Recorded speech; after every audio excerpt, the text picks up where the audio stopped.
Beaucoup me l'ont demandé en off et par conséquent je vais répondre aujourd'hui sur toutes les questions qui se posent par rapport au statut du bailleur privé parce que oui c'est une vieille chimère qui existe depuis maintenant des années et donc du coup il y a eu des propositions qui ont été faites en fin du mois de juin et c'est bien ça que je vais vous présenter dans cette vidéo. Tout d'abord une mission parlementaire avait été confiée en mars 2025 à deux rapporteurs, en l'occurrence Monsieur Debresse et Monsieur Cosson, qui ont donc rendu leur rapport au 30 juin 2025. Et donc, le but est évidemment de relancer l'activité sur les investisseurs locatifs parce que oui, aujourd'hui, beaucoup de personnes n'y croient plus. Donc, ce nouveau statut, ou plutôt ce nouveau dispositif, entrerait en vigueur à partir du 1er décembre de cette année, avec une réelle mise en œuvre à partir de 2026, du 1er janvier pour être plus précis, si et seulement si le PLF est adopté. Alors les fameuses mesures, quelles sont-elles? Eh bien en voici une. Tout d'abord, les fameux amortissements qui ont tant fait parler, notamment durant l'année dernière par rapport au PLF 2025, parce que oui, la location meublée non professionnelle s'est un petit peu fait rattraper,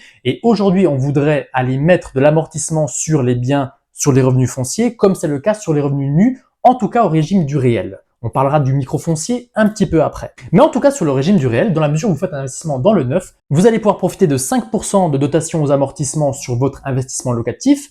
Qu'est-ce que ça veut dire? Ça veut dire tout simplement que dans la mesure où vous faites un investissement de 100 000 euros et que vous le commencez donc à partir de 2026, eh bien sur tous les loyers que vous allez générer en 2026 si vous avez fait un investissement dans le neuf, votre base taxable va donc être réduite de 5%, 200 000, soit 5 000 euros par rapport à ce que vous auriez dû payer de manière plus classique. À ça, on va également rajouter les charges dont vous profitez d'habitude, à savoir donc tout simplement eh bien, la taxe foncière que vous allez dégréver. Vous allez enlever évidemment les intérêts d'emprunt. Bref, toutes les charges que vous connaissez habituellement vont être sorties également de votre base taxable, en plus de ces fameuses dotations aux amortissements dont vous allez profiter. Ça, c'est pour le neuf. Pour l'ancien, eh bien, ce qui va se passer tout simplement, c'est que vous allez pouvoir profiter pas de 5%, mais de 4%, donc ça reste quand même intéressant. En revanche, il y aurait une réserve sur le fait que votre investissement doit représenter 15% de travaux lors de votre acquisition pour pouvoir profiter justement de ce statut et de ce dispositif. On sent bien là qu'il y a un vrai désir d'aller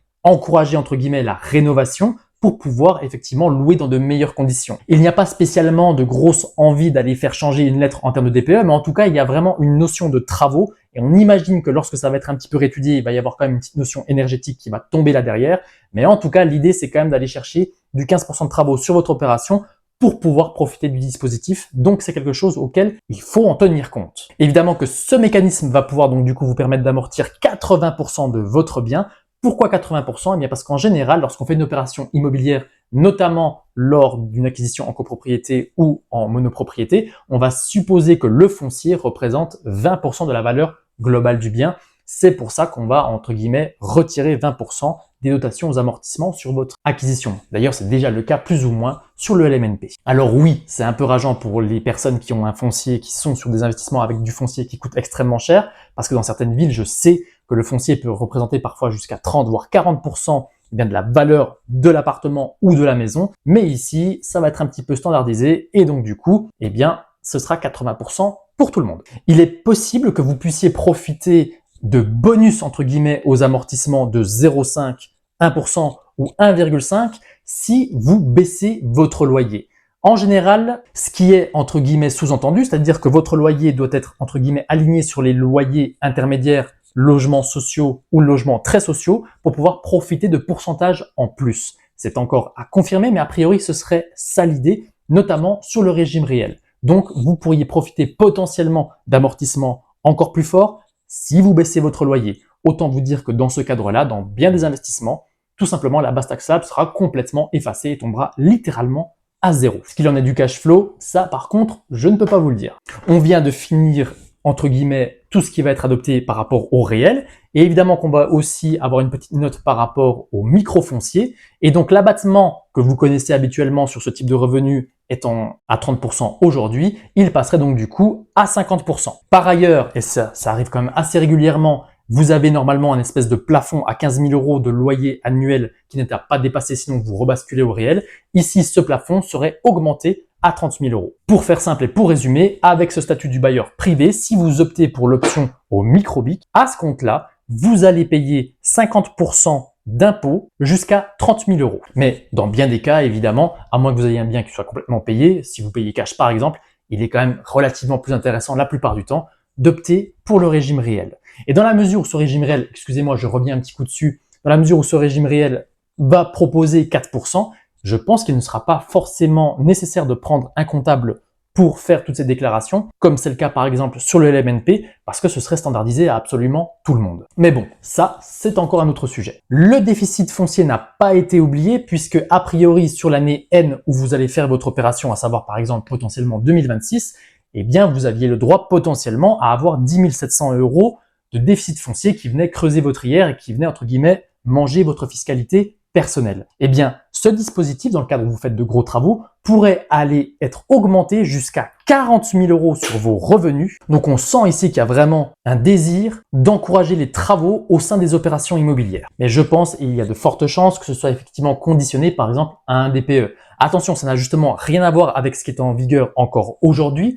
à savoir, je tiens à vous le rappeler, mais si vous avez fait une rénovation durant l'année 2025, où vous aviez un DPE qui affichait une lettre passoire énergétique, à savoir E, F ou G, et que vous l'avez transformé pour ensuite le faire passer à une lettre énergétique A, B, C ou D, à ce compte-là, votre déficit foncier est doublé sur l'année 2025. Ne l'oubliez pas lors de vos déclarations pour l'année prochaine. Un autre point, les biens qui sont loués sur de longues durées sortirait de l'assiette fiscale de l'IFI dans la mesure où vous exploiteriez en longue durée. Donc ça peut être aussi une petite exonération qui peut être importante, notamment pour ceux d'entre vous qui ont de gros patrimoines. Petit rappel, l'IFI, vous en êtes redevable lorsque vous avez un patrimoine immobilier qui est à 1,3 million d'euros en net, je précise bien, et en revanche, vous payez cet IFI à partir de 800 000. Par ailleurs, et c'est ça qui m'intéresse aussi, c'est par rapport à l'exonération d'impôt à la plus-value.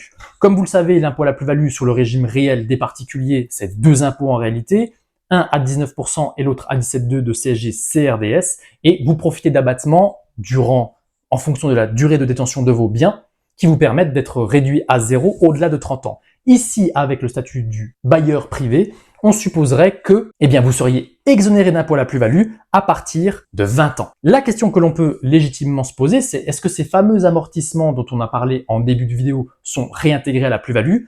Moi, je pense qu'ils le seront honnêtement, parce qu'évidemment que si vous bénéficiez d'une ristourne fiscale lors de votre exploitation, il y a de fortes chances que ce soit réintégré lors de la plus-value. C'est exactement ce qui s'est passé par rapport au régime du LMNP en début d'année. D'ailleurs, c'est bien pour ça que la niche a entre guillemets explosé. Et en revanche, on ne sait pas donc du coup comment sera calculé cet impôt à la plus-value dans la mesure où il y aura forcément quelque chose qui sera recréé propre à ce statut particulier. Est-ce qu'on va avoir d'autres durées de détention? Est-ce que la CSG-CRDS va s'appliquer? Je pense que oui, évidemment. Bref, cette exonération n'est pas très claire, donc on en attend beaucoup plus pour savoir si effectivement ça peut être vraiment intéressant. Mais en tout cas, l'idée est là d'aller redonner un petit peu de dynamisme à l'investissement locatif, parce que oui, on va pas se mentir, ça tire la gueule. Pour ceux qui ont des questions, n'hésitez pas à me les mettre dans les commentaires, et n'hésitez pas à me dire également ce que vous pensez un petit peu de ce nouveau statut. Je vous remercie de m'avoir suivi jusqu'ici et je vous dis à très vite pour de nouvelles vidéos. Ciao, ciao, ciao!